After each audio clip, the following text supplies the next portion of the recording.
Disruption causes opportunity. And right now, there is more disruption in the geopolitical economic world than I can remember in my 80 years. There are more people screaming and saying, we've got to prepare for this. Take Tim Cook as an example of speaking with Donald Trump and saying, you're screwing my business up. Do you know what Tim did in the last 30 days? He has moved 1.5 million iPhones out of India on 6 cargo jets carrying 100 tons of iPhones each from India into the United States to get in a position to negotiate and avoid the tariffs that Trump is putting on him from both India and from China. Now, what might that involve? Well, if you've read much about Apple, you know they've been avoiding corporate income taxes by moving all the profits that they make outside of the United States into Greenland and other countries where the corporate income taxes are lower than they are in the United States. Do you think that the guy who makes the deals is speaking to Tim Cook right now and saying, maybe you can change the way you're doing that and I can help you out on these tariff situations? Do you think that is happening? You damn betcha it's happening. And this is disruption. And when you see disruption, you need to recognize it's followed by opportunity by those investors who recognize what the disruption is and how the deal's going to take place in the future. So what I do is look and say, how do I find these companies who are being disrupted? Well, I think the big disruption, the opportunity of disruption, is to recognize the companies who were programmed to benefit most from artificial intelligence, and as a result of this disruption are underpriced. So what I do is I create this chart. The first part of the chart is growth companies in the AI revolution. Those companies who are going to change our world over the next 3, 5, 10 years. I get them and I analyze them. Then what I look for is which one of these stocks have an average growth in the past 3 years and are projecting in the future 3 years growth in earnings per share and revenues in excess of 20%. That is the definition of a growth company. They're growing their earnings, they're growing their revenues by in excess of 20%, because what that will usually translate into is a growth in their share price in excess of 20%. And that's what I'm looking for. Then what I do is I look for a depressed stock. That's this column over here.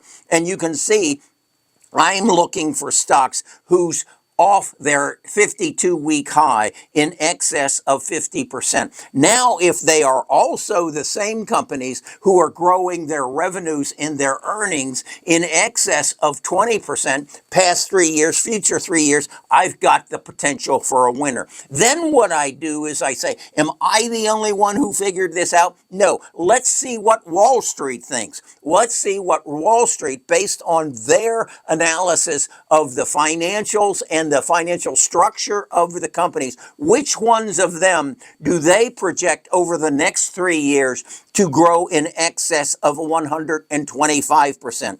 And I list them over here. These are the companies who are actually, I'm looking for those who are in excess of 150%. So then I look at them and say, all right, now what I need to do is know what they do. What do they do and what do their financials look like? So over here, I create a briefing, I do a financial health analysis first. Are they financially solid?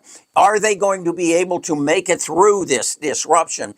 Do they have too much debt? Are they weak in some form? And I rate them on every element of their business. Then I go through and say, okay, use these 3 accepted methods for projecting the price of the stock and see how it matches up with what Wall Street is telling me is going to happen and see if we have winners. I then create a podcast on that financial health, and Samantha and Bart explain to you in words exactly what we found out in the financial health. This is a 10 to 12 page document, the financial health. Then I asked Samantha and Bart, condense that 10-page document into a three-page briefing so that my followers can come in either, if they choose to go through the 15-page document on Confluent,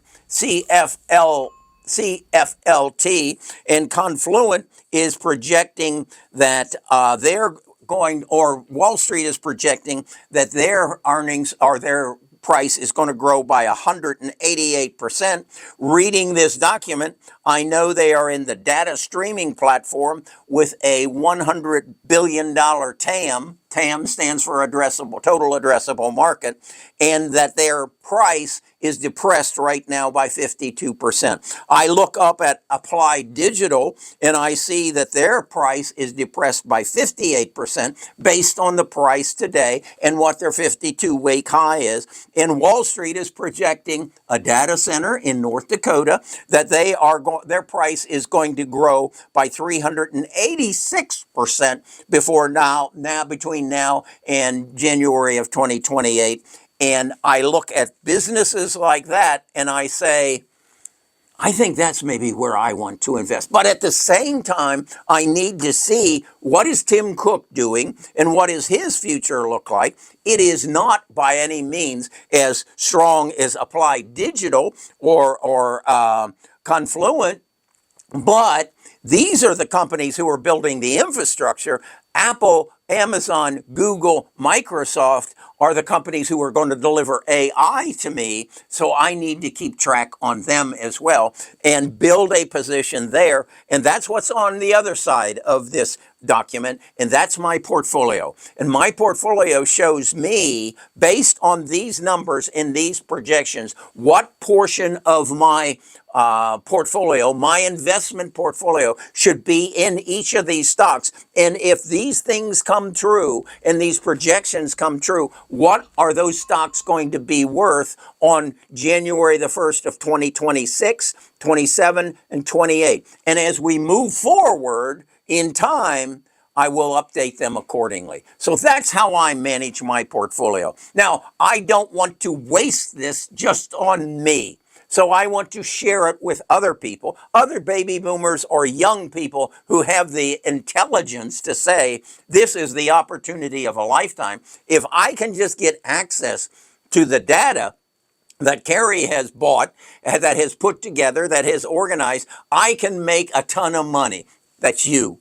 And that's why I'm making this available to you. I will put it in a package. You can come and look at it for 14 days for free, and then I'll bill you $29.95 a month, and I'll update it every time someone has an earnings statement, much as I updated HAEHR Air Test Systems just yesterday, because the day before they had their earnings statement, and we needed to update and give our people current information on a regular basis. That's Best of Us Investors. I'm Kerry Grinkmeyer. I'm a retired financial advisor. I have some issues that have created a need for me to find something better to do and to help people. We can talk about that another time. In the meantime, take the time this weekend to go to bestofusinvestors.com, sign up for the gold platform. You'll find the link in the description. Look at it for 2 weeks, 14 days, and then you decide if this can make you one of the best investors in the United States or anywhere else in this internet world.